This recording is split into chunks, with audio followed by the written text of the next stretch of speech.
You got to help us. This teen boy is missing. After a series of one fail after the next, we can't find him.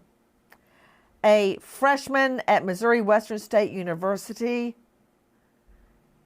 the apple of his grandmother's eye. She is with us now, begging for your help to find her grandson, her baby, Tamontez Hurt. I'm Nancy Grace. This is Crime Stories. Thank you for being with us here at Crime Stories and on Sirius XM 111. How does a freshman at Missouri Western State University vanish? Listen.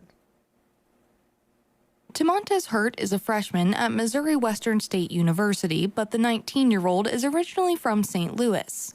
On Thursday, February 1st, Hurt is with a friend in Kansas City when he makes an early morning phone call to his grandmother, Tecona Donald-Sullivan.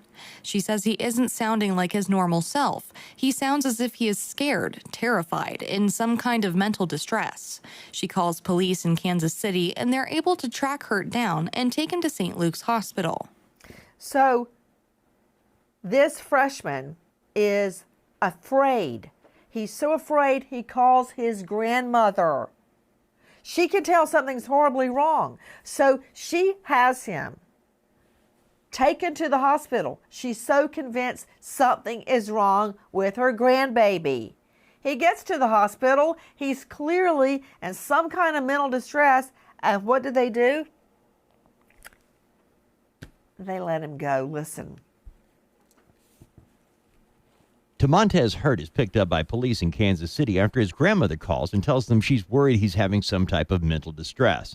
Police take Hurt to St. Luke's Hospital, but he's released after a few hours of observation. According to his grandmother, Tecona Donald-Sullivan, Hurt is taken by Z-Trip taxi to the Greyhound bus station. Arriving at the bus station just before noon at 11:53 a.m., the station is closed. Hurt has left his phone in the Z-Trip taxi, and he can be seen on surveillance video trying to get back into the Z-Trip taxi, but is unable to get back into the vehicle. So he starts walking south. I left my phone in a taxi in New York City. It had all of my photos, everything on it. I did everything. I tried to track it. I tried to get the cab driver. I called the Division of Cab Enforcement. I did everything. I even offered a reward because I wanted the Christmas photos off the phone. I never got my phone back. And I was doing everything I, as a lawyer, knew to do to find my phone. Can you imagine this teen? He's already having some type of a mental episode. So bad that he calls his grandmother for help. And she gets him help. And Grandma gets him to the hospital. And then they let him go in a taxi. And then to top it all off, he leaves his phone in the taxi. He tries to get it back. He can't catch the cab. And now this. Listen to our friends at Crime Online. The Missouri State Highway Patrol has issued a missing persons report for Tamontez Hurt. Hurt's grandmother, Tecona Donald-Sullivan, lives in St. Louis, but she's now in Kansas City to file a police report. Officers are able to find Hurt on traffic cameras on Thursday afternoon, still walking south. He was seen on the traffic cameras near 77th and Troost, so that is where Tecona Donald-Sullivan is standing, handing out flyers. She hands out flyers up and down Troost and says she isn't leaving without her grandbaby, 19-year-old Tamontez Hurt. Can you imagine the grandma out on the street corner handing out flyers? Can we please help her find her grandbaby? A freshman there at Missouri Western State University, Tamontez, just so handsome. Last wearing a royal blue Price Chopper uniform polo shirt, green sweatpants. Joining me right now is the grandmother, Tecona Donald. Miss Donald, thank you for being with us. Thank you for having me. Miss Donald, tell me what happened. Start at the beginning when you get the phone call from your grandbaby Tamontez. when I get the phone call, when I first noticed it, I get up at 3 in the morning, and so I was getting dressed, and I said, okay, I got my coffee and everything. I'm like, what's going on? I called Tomontes. The first call, I missed his call. So I called him back, and I called him back at 3 something. And Tomontes was really, his voice was high pitched, and I was like, Tomontes, what's wrong? And he was like, Granny, I'm scared. And I said, scared of what? He said, I think somebody did something to me. I think she did something. So I can hear a girl in the back. And I'm like, who is she? Who is she, Tomontes?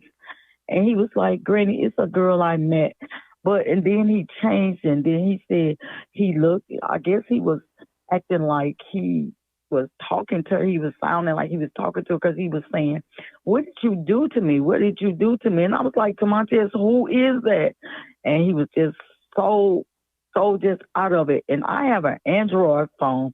Tomontes has an iPhone. And so he knows how to FaceTime me on my Android. We usually meet through Meet.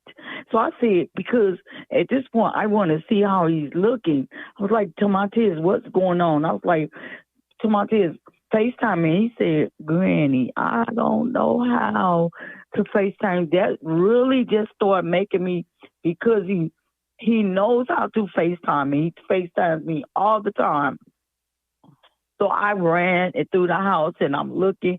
So I said, who is that? And the girl finally said her name was Naya. And she was like, Tomontes, where are you doing that? And he was like, and I could hear him like running. And I'm like, what are you running? And so by this time, I'll go get my iPhone, because I have an iPhone where I text, where I just only use it for my grandkids, because for FaceTiming. And so I FaceTime him, and I got my Android, and then I said, Tomontes, calm down. He was like, just pray with me, Granny, just pray with me. And then I began to pray, and then I said, Montez, calm down. So I get him to calm down, and I remember looking at him in the hallway. I could see his face, but he still looked like my sweet grandbaby. He still looked just like him, and I was like, what's wrong? But his eyes was like he was looking at somebody. You know how when you look into the side? And so I was like, Montez, who is it? What is going on? And he was like, so at that time I dialed 911 from my Android, on my Android phone, because I still had him on FaceTime. So I said, can I please get a police to Kansas City? So I asked the girl, I was saying in the background because you can see, I said, where is he at? What is the address? And then so she said she was acting like she was kind of startled. I was saying, I was trying to make her think that I could pin, that I knew where she was. And so she said 3906 Baltimore. And so I told the police. And when I called the 911, he said, ma'am, you can't call the police from St. Louis to Kansas City. And so I said, what do I do? And so the 911 lady told me to call somebody in Kansas, call a hospital or something. So I Googled a hospital in Kansas, and Truman Hospital came up. So I immediately called Truman, and Truman is the person that called. I told her the situation, and whoever it was, she could hear me on FaceTime with my grandson. She could hear me trying to calm him down. And so she immediately tried to start helping me. So she got 911 on the phone and dispatched 911 to 3906 Baltimore. And then the police must have made it there. She was like, ma'am, they're on their way. And I was like, thank you. And so by this time, the police is calling me back, and the police is telling me that they can't get in. And so I'm screaming and I'm yelling, somebody go and so the girl is trying to get Montez to come with her. And I was like, no, Montez, stand right there. Do not move. And so I said, do not move to Montez. And he didn't move. And so finally the police came where he went down, or however it was. I can't really tell you. But then the police was there, and the police told him to hang up. And I said, sir, absolutely not. I've been on this phone. My grandson is in distress. He said somebody gave him something. He's constantly saying that, asking this girl, what did she give him? What did you give me? And so the police asked to Montez, what happened? And so Montez said, I don't know. So he said, well, do you want to go to the hospital? I said, he needs to go to the hospital. My grandson doesn't talk like that. He doesn't act like that. Please take him to the hospital. And then so he said, well, the ambulance is on its way. Shortly, about 2 or 3 minutes passed, the ambulance was there. They was trying to disconnect me to the phone. So I kept saying no to Montez. Do not give them permission to take your phone. You have a right to have your phone. You have not committed a crime. Keep your phone. Keep the phone so Granny can see you. And so the ambulance lady, she must have heard me because she could tell I was very concerned. So she said, well, Grandma, I'm going to set the phone right here beside him. And even though you can't just look directly, you can hear everything. And I heard him take his blood pressure because I remember she said to Montez, your blood pressure is 132 over 88. And she told him his pulse and everything. And then so he was like, I'm okay. And I was like, I said, where is y'all at? And they said, we're on our way to the hospital. I said, what hospital are you taking them to? So they act like, again, like I was like, Montez, do not hang this phone up. I want to stay with you. And he kept on saying, Granny, don't leave me. Don't leave me, Granny. And I said, I'm not. And I stayed on the phone until he got to the emergency room of a hospital called St. Luke's on the plaza. They took him in and they let him lay down. They took him in the room. I still was on the phone. By this time, I'm on my way to work, and I'm thinking, okay, he's going to be okay. You know, he finally made it somewhere safe, and maybe they can figure out what's going on with them. I told Montez, I say, tell them to check you out, to find out what's going on with you, to Montez. And he was talking about God. He was we're spiritual people, but the way he was talking about God, he was talking about God being forgiven. God, he forgive God, and he was going. And I'm like, to Montez, it's going to be all right. And then so he expressed to me, he was like, I stayed on the phone. And I was like, they haven't came in to take your vitals or anything. You know, normally when people take you to the hospital, they come in, they take your vitals and all of those type of things. I don't hear nothing. I said to he said, well, they just got me laying in. That's how he's talking. He's like, Granny, they got me laying in here. And he said, I'm hydrated. And I was like, hydrated what? He said, he's thirsty. I said, well, go out there and tell him to give you something to drink. And so he went out. He still got me on the phone, Nancy. He still has me on the phone. And he tells them that he's thirsty. And so he tells them that he hasn't been to sleep. And I'm like, why haven't you been to sleep? He said, I haven't been able to sleep, Granny. And so I'm thinking maybe he's suffering from insomnia or something and it's causing, I don't know, but I want them to do their job. All they had to do is their job, and all they had to do is check him out. And then the nurse, about 2 or 3 hours passed.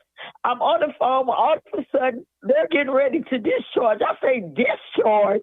What do you mean you're discharging him? You haven't.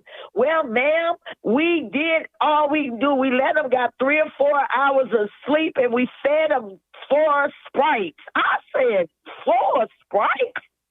Ma'am, I called the police in the ambulance from St. Louis, Missouri to Kansas City because he is not himself. He's like he's having a mental breakdown. Something is not right. And so she said, I can't. I said, well, do not discharge him.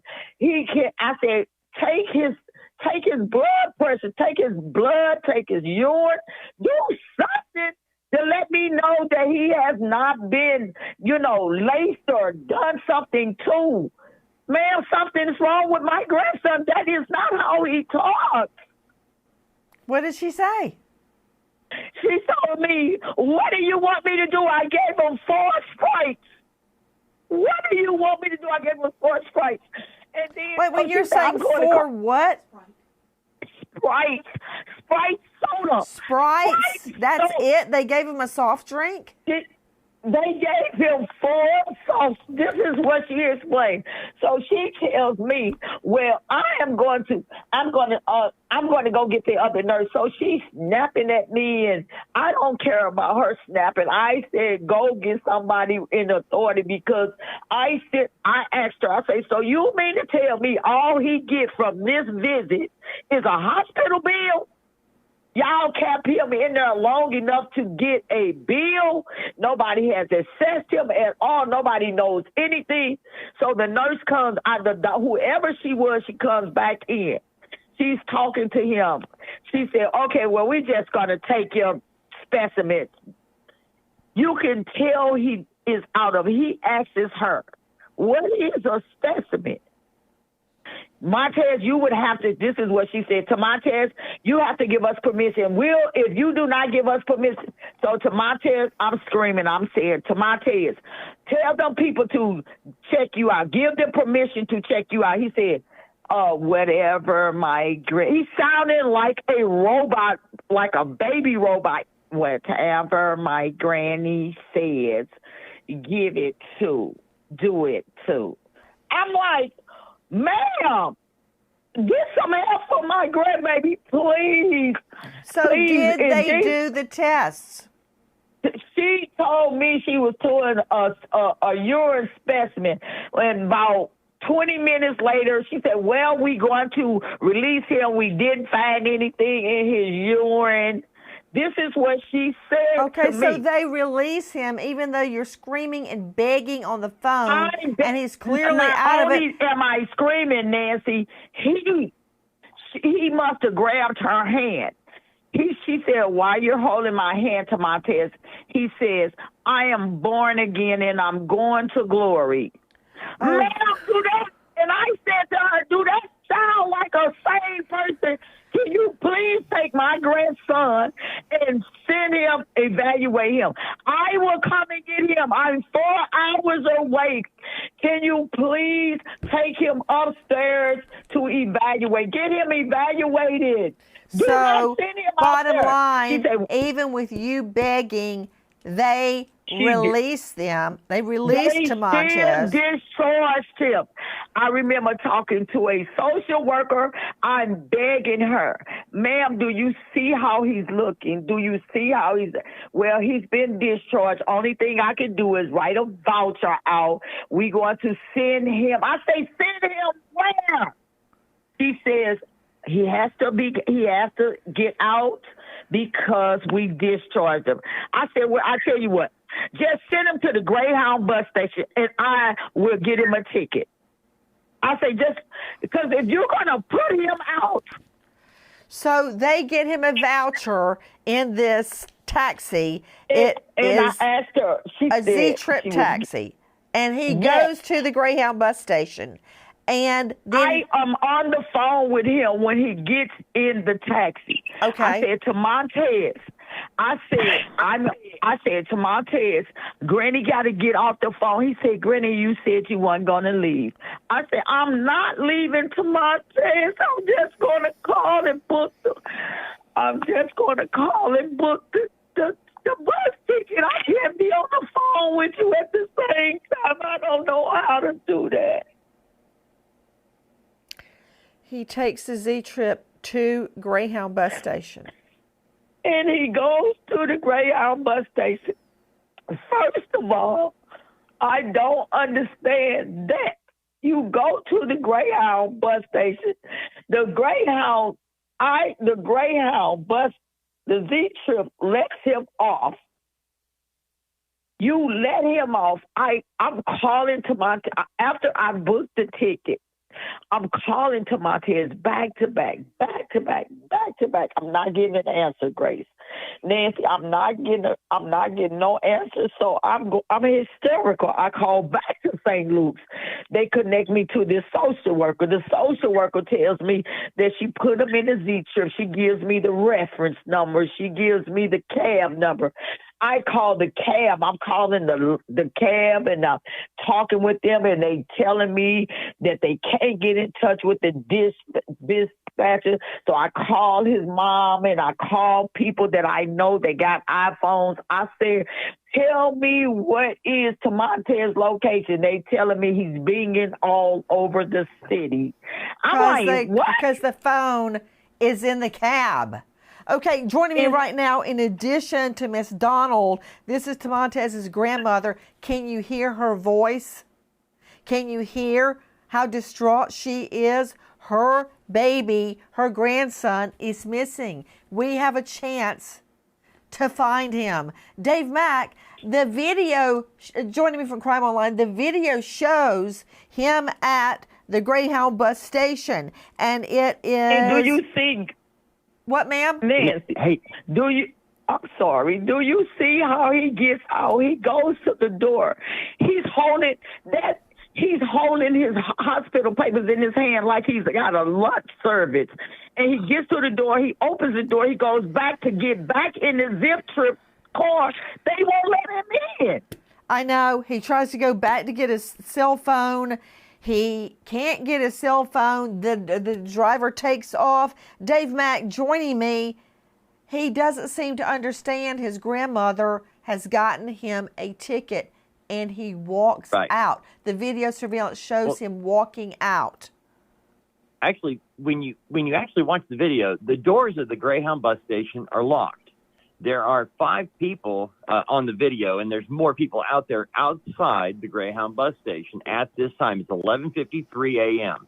But the Greyhound bus station doors are locked, and you can see Tamontez walk towards the door. He's holding the papers, and he checks the door. Now, everybody that's standing there actually is looking, and we cannot hear it. We can only see it. But they're looking at Tamontez like something is wrong. He approaches the door. He checks it. It's locked. Now, the Z-Cab car is still sitting right there watching him. They can see that the door is locked, that he can't get in. He turns around and goes straight back to the taxi. Now, it's at this point that his phone is in that taxi, but they don't let him in. They don't unlock the door. And for whatever reason, I don't know what was going on, but his phone is in the car, and the taxi won't let him in. So Tamontez just walks away. He walks away from the cab. I don't know why they did not open the door for the man. And my thing is, if you get him from the hospital and you can see that he was nobody holds papers like that. And the first time I called for help for the police, this is what's strange is to me. It's getting stranger and stranger. The police told me that I wouldn't be able to get that video that you guys are seeing because Greyhound don't cooperate with them. Well, if you want to see, you've seen the video, right, ma'am? I'm the one that gave it. Yes, the video. okay. Yes. All right, because I'm looking at it right now. Hold on, guys. I want to go to Barry Hutchinson Sr., former veteran law enforcement officer, owner of Barry and Associates Investigative Services in Kansas City. That's where this occurred, Kansas City. Barry, he is last seen just wandering off walking with his head down. He's not looking one way or the other. And we know he walks for 72 blocks. That's what the police said. But another thing, Nancy, why won't they show me the surveillance of him walking 72 blocks without nonstop, no going into no business, not looking to the left, to the right? That was one of the first things people teach you when you're learning how to cross the street. Left, right, and left. Both ways. This is what the police told me. Detective Martin, he told me he's walking. I said, sir, can you please tell me if it's him? How do I know it's him? He said, why can't we get a missing person? He wouldn't even let us do a missing person or anything. He said, because it looks like he's walking with purpose. I asked him, what does that look like? Let me understand, Barry Hutchinson, please put these locations in context. What do we do now, Barry? Well, everything has to be looked at from the last point of where he was seen. And then you just have to recanvass, see if you can find witnesses that saw him, take statements from them, and just try to put the pieces of the puzzle together. And you know, slowly and methodically, you just follow all the leads that you can, and you try to just find out where he went, try to get as much video surveillance footage as you can. He could have been hitchhiking. Somebody could have picked him up. One of the very first things I would have done would be to inundate the local media, newspaper, all the television stations, etc. Try to get as much public outcry as I could to get intel coming in. What now? What can I do now? The grandma's been out handing out flyers, for Pete's sake. This grandma out on the street. Tell me. I'm telling you. I'm sorry, but I did everything. I couldn't get Kansas City Police Department to help. I had to go to the Highway State Patrol, where Officer Trooper Lane is the only one that reached out to try to help us to put a missing person, and that was the third day. This is crazy. Guys, I'm looking at Montez right now. This young man is just 3 years older than my baby boy. He is a freshman at Missouri Western State University. The whole family, this is their hope, their dreams, the apple of their eye. They've worked and worked and worked to get this young man to college. He's there, and now this. Montez has been missing 2 weeks. Montez Hurt, freshman, Missouri Western State University, calls grandma. She realizes something is very wrong. He's not talking like himself. He's talking about going to heaven and to glory. And he's calling out to grandma. She gets him to the hospital. They release him after doing basically nothing there at St. Luke's Hospital. Through a series of mishaps, the cab drives off with his cell phone. His grandma has been on with him nonstop. He walks away. We know, because of surveillance video, he's walked for 72 blocks and then vanishes. You heard her like I heard her. I want to help her, and we can help her. When I look at this young man's smile, he's got a smile like an angel.